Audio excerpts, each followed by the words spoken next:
Overlooking this might mean missing a key insight into your own behavior. The way someone organizes their space isn't always just about preference. It can be a reflection of past experiences. For victims of narcissistic abuse, even the way they arrange their belongings can carry deeper meaning. Today, we'll explore the strange ways narcissistic abuse victims organize their possessions. Are you ready for number 1? The just-in-case stash. Have you ever packed a bag you hope you'll never need to use? That's the reality for many victims of narcissistic abuse.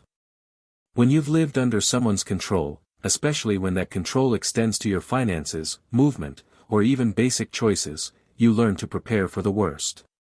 The just-in-case stash isn't paranoia, it's survival. Judith Herman, a trauma expert and author of Trauma and Recovery, explains that coercive control creates an ongoing state of threat where escape planning becomes second nature. Whether it's an emergency bag hidden in a closet, extra cash tucked in a book, or a second set of keys with a trusted friend, these small precautions provide victims with a sense of control in a life where control has been stripped away.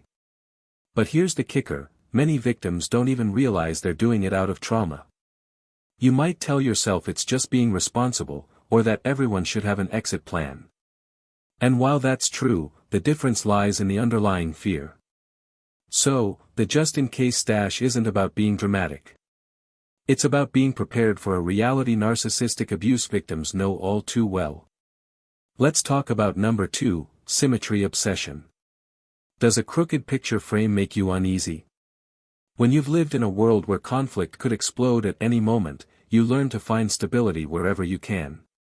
For many survivors, that means keeping their surroundings perfectly organized, symmetrical, and in order.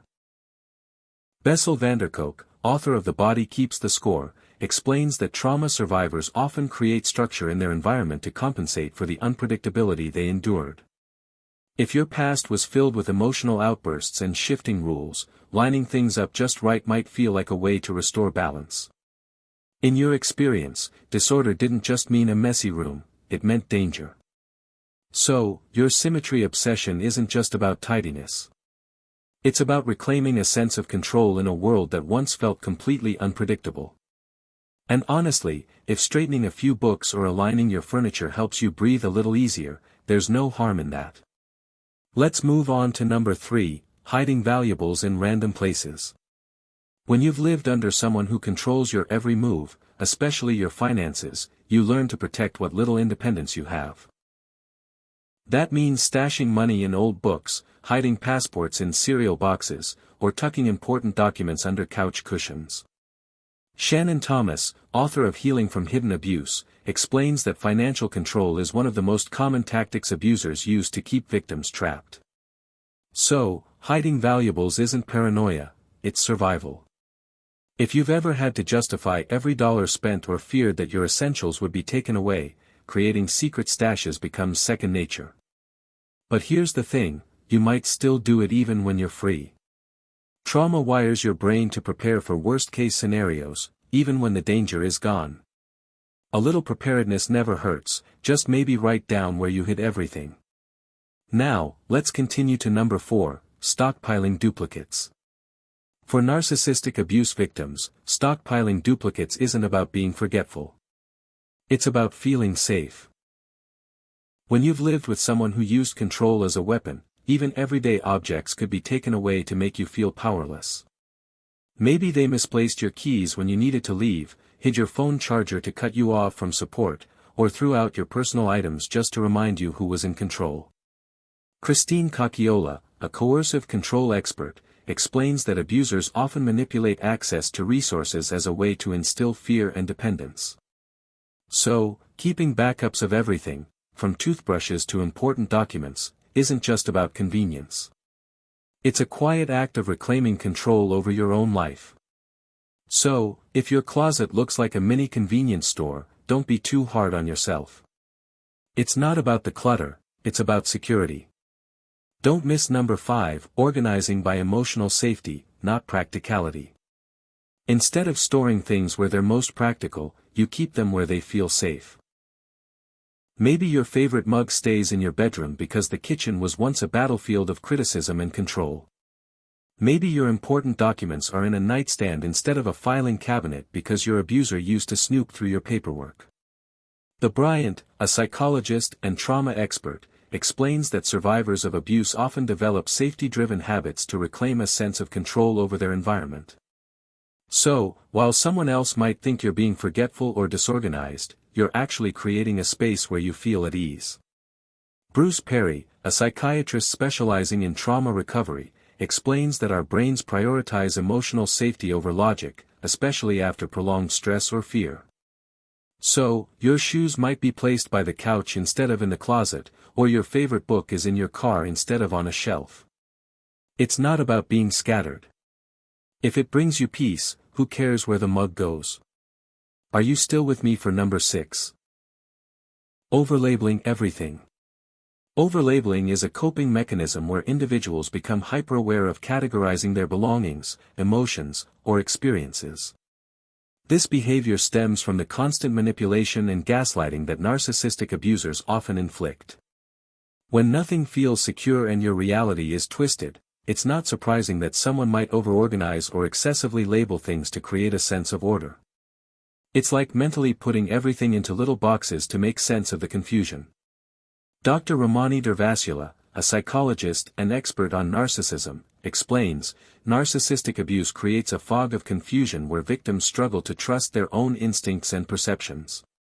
Overlabeling can be an attempt to gain some semblance of clarity. It's a form of emotional self-preservation, building an emotional fortress out of labels and rules. But over time, it can lead to even more stress as they try to keep everything perfectly labeled and categorized. Sometimes to the point of obsession. It's a reminder that while these coping mechanisms serve a purpose, they can also be a sign that the healing process still needs time. Let's keep going with number 7, color coding for emotional triggers. When someone constantly gaslights you, making you question your memory, decisions, or even reality, you learn to compensate. That's why every drawer, container, and even the smallest items might have detailed labels or notes reminding you where things go, and sometimes, that it's okay to use them. Dr. Jennifer Friedrich, a psychologist specializing in betrayal trauma, explains that gaslighting erodes self-trust, leaving victims second-guessing even the simplest choices. Carol Tavis, co-author of Mistakes Were Made, But Not By Me, explains that when people have been manipulated into doubting themselves, they cling to external proof to feel grounded again. So, you might find your spice rack like it belongs in a laboratory, or your closet with labels for every single drawer. It's not about being over the top. It's about finding stability after years of being made to feel lost. And honestly, there are worse things than being too organized. Finally, we're down to number 8, arranging objects as silent alarms. Ever walked into a room and instantly noticed something was off? When you've lived under constant scrutiny, where even the smallest misstep could trigger conflict, you develop ways to monitor your own space. That's why you might tilt a book just slightly, place your shoes in a specific way, or leave a chair slightly off-center, not for decoration, but as a silent alarm. Judith Herman, author of Trauma and Recovery, explains that hypervigilance is a natural response to prolonged exposure to danger, making survivors acutely aware of their surroundings. If something has been moved, even by an inch, you know someone was in your space. And after years of having your privacy invaded, that awareness isn't just a habit. It's a form of protection. It's not about paranoia, it's about reclaiming control over your space. And honestly, if it gives you peace of mind, let that book stay tilted. The way you organize your space is more than just a habit. It's a reflection of your resilience and survival.